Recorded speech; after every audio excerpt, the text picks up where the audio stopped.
Sen beni yerlerde adamlardan, göylerde meleklerden soruşarsan, sen beni yaktıkça yağışlardan, estikçe küleylerden soruşarsan.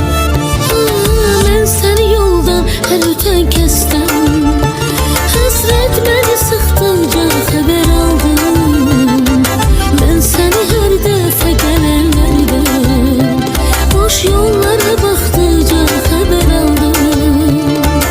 Esmen seni kimden soruşum?